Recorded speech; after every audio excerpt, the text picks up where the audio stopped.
I'm sure a lot of you out there know that "What's up, Doc" was the famous catchphrase used by the one and only Bugs Bunny. But did you know in 1972 there was an actual movie by that name, but it didn't involve that wascally wabbit. It involved something else, and it was a take on various funny films from the 1920s, 30s, and 40s. So here it is. This is my review of "What's Up, Doc?"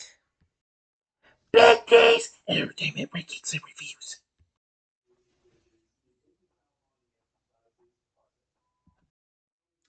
So, greetings, my fellow YouTubers, and welcome to Big D's Entertainment Rankings and Reviews.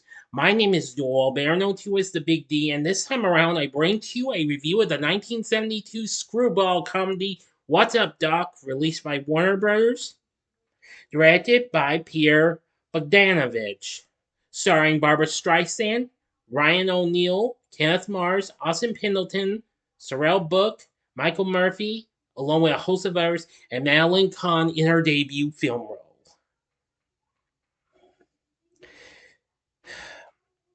Bogdanovich also produced and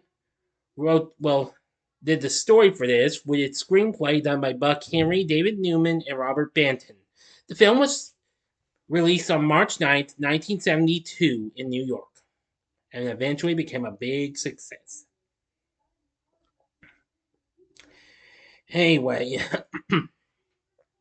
this was intended to pay homage to comedy films of the 1920s, 30s, and 40s, especially various Warner Bros. Bugs Bunny cartoons, hence that title, as well as the 1937 film Bringing Up Baby.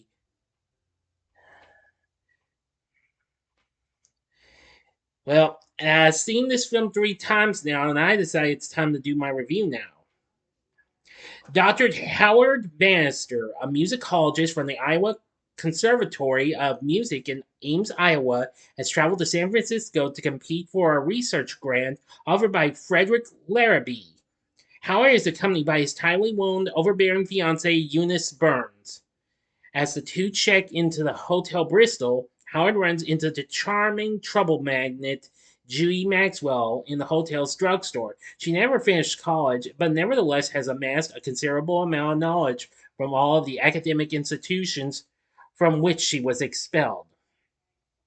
She begins to pursue Howard and lodges herself in the hotel without paying. Howard has brought with him a plaid overnight bag containing ingenious tabula rocks that have certain musical properties. Unaware that 3 other parties are staying on the same floor of the Bristol with identical bags, the mysterious Mr. Smith has illegally obtained a bag containing top secret government papers, which government agent Mr. Jones is on a mission to recover. Wealthy socialite Mrs. Van Hoskins has a bag containing her sizable collection of valuable jewels that hotel employees Harry and Fritz attempt to steal.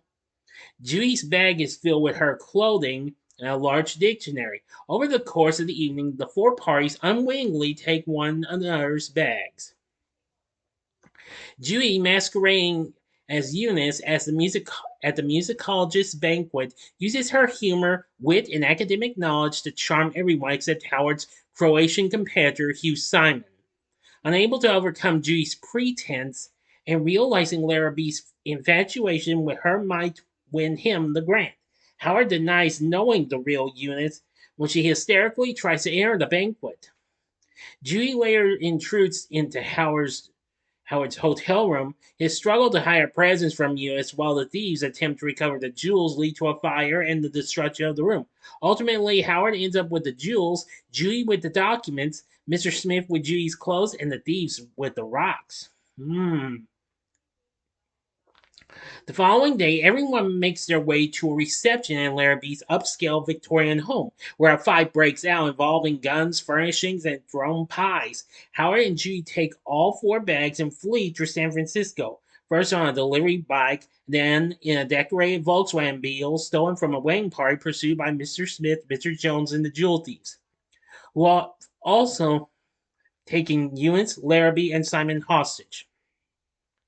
They go through Chinatown, disrupting a parade down Lombard Street, through a panel of glass, through wet cement, and eventually into San Francisco Bay at the ferry landing after causing several collisions. Oh dear.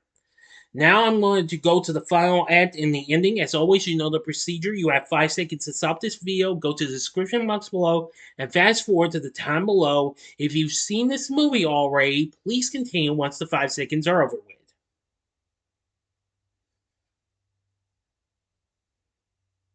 Okay, you've been warned. Everyone ends up in a courtroom where Judge Maxwell, already on the brink of a nervous breakdown, tries to clear up the matter, but only succeeds in finding his daughter Judy as the cause of all the trouble. Later, after the bags have been returned to their rightful owners, Howard and Judy find themselves at the airport again.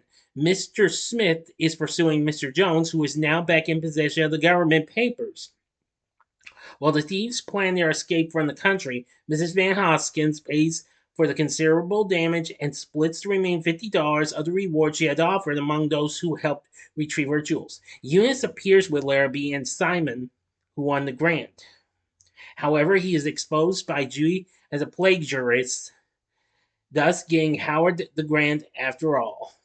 Eunice leaves Howard for Larrabee, and Howard boards a plane back to Iowa alone, only to find Judy in the seat behind him. He declares his love for her and apologizes for what he said earlier. Judy responds, "Love means never having to say you're sorry." To which Howard replies, "That's the dumbest thing I've ever heard." As they kiss, a scene from the Looney Tunes cartoon What's Up, Doc? Is screened on the plane. End of story.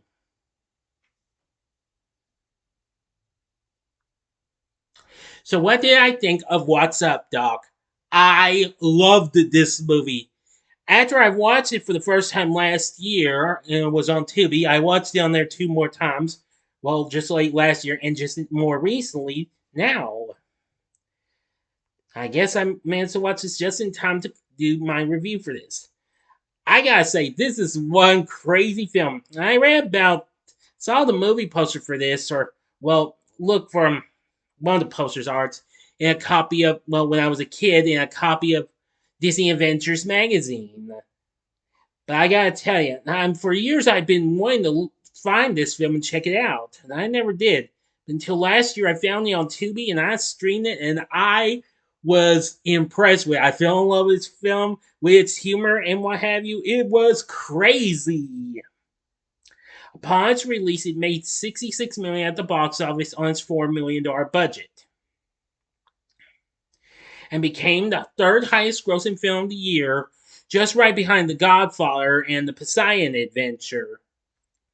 Rotten Tomatoes has this as a score of 89%, saying Barbara Streisand was never more likable than in this energetic, often hilarious screwball farce from director Peter Bogdanovich.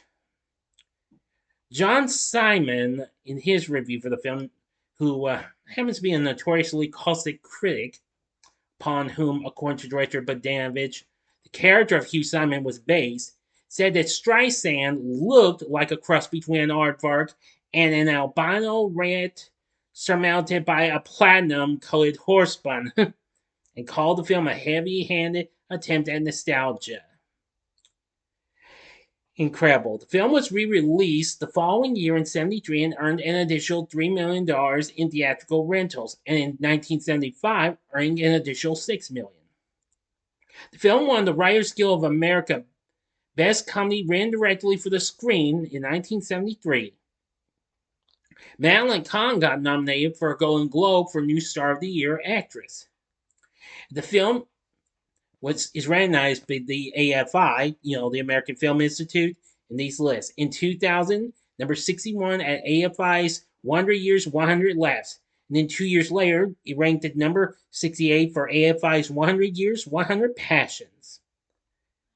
I must admit, What's Up, Doc was just hysterical. It had a whole load of comedy than I could have anticipated. Believe me, we didn't have anything from Mel Brooks just yet. We had this film. That's what we had. And let me tell you something, it was a fun one. I really like the story for this film. It is absolutely zany and incredible and fun. The score for this was done by Ari Butler, and I gotta say, it was pretty funny. All the music was diegetic. There's no underscoring anywhere in the film,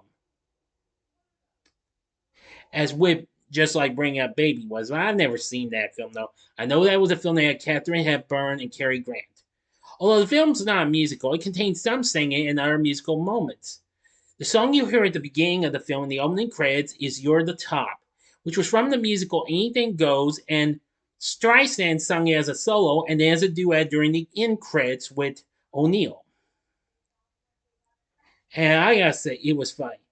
The same Cole Porter musical supplied at least two other tunes play as background music. Anything Goes, and I Get a Kick Out of You, heard during the first hotel lobby scene. That's incredible. The music in this is absolutely really good, so I gotta give it that props as well. The film was very loosely based on Herman Raucher's 1971 novel, A Glimpse of Tiger, but only a few character traits were used. So now for the cast, we have Barbara Streisand, well, playing Judy, and I gotta say she's amazing in this film. This is one of her greats and what have you, one of her best, and I loved it. Ryan O'Neal played Howard. He's very good as well. Madeline Kahn, who later went on to work on some of Mel Brooks' films, played Eunice. I gotta say she was very good in her first ever film. I think this is her first feature film. She might have been in other films before this, but I might be wrong. Kenneth Mars, who also worked on a little bit of the films with the same guy, played Hugh. I've got to say he's pretty funny. Austin Pendleton played Frederick. I know that guy from movies like The Muppet Movie, Mr. Nanny, and Short Circuit. Michael Murphy played Mr. Smith. He was good. Phil Roth as Mr. Jones, good. Harry's played by Sorrell Booke, which was long before he played Boss Jefferson Davis Hogg on The Dukes of Hazzard. Fritz is played by Stefan Garage. Mrs. Van Hoskins is played by Mabel Albertson, who most people would remember her, who played Darren's mother, Phyllis, on Bewitched. Let's see. Liam Dunn plays Judge Maxwell. He's pretty good. We have John Hillerman before he even started on Magnum P.I. He plays the hotel manager, Colin Bourne. Oh, yeah. Very funny. We also have Randy Quaid in this and Emmett Walsh as well. So you gotta know the cast is really good too. So overall, with everything said, What's Up Doc is not that bad of a film. This is superb. It's a masterpiece. It's amazing. It's hysterical. Funny as heck. A great cast, great characters, a great story, direction, music and score, etc., etc., etc., etc. So with everything said, would I recommend What's Up Doc? The answer is definitely, most definitely. You need to check this film out. It's good.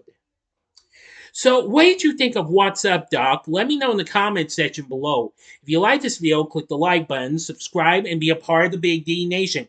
Continue to help support my channel. Make it grow and make the views grow. Tell all your friends about my channel. Get them to know me. Maybe they'd like to be a part of my Big D Nation. Share my vids with your friends if you like. Now, I'm not too far away from 900. I need last time I checked, I need 10, but I might be at less than 10 now. So keep up the good work. Join me next time when I give you my review of a film I had anticipated to give you a few years back, but I'm finally going to give it to you. Bridge to Terabithia. Looking forward to doing that. So if you like this, check out these other zany comedies.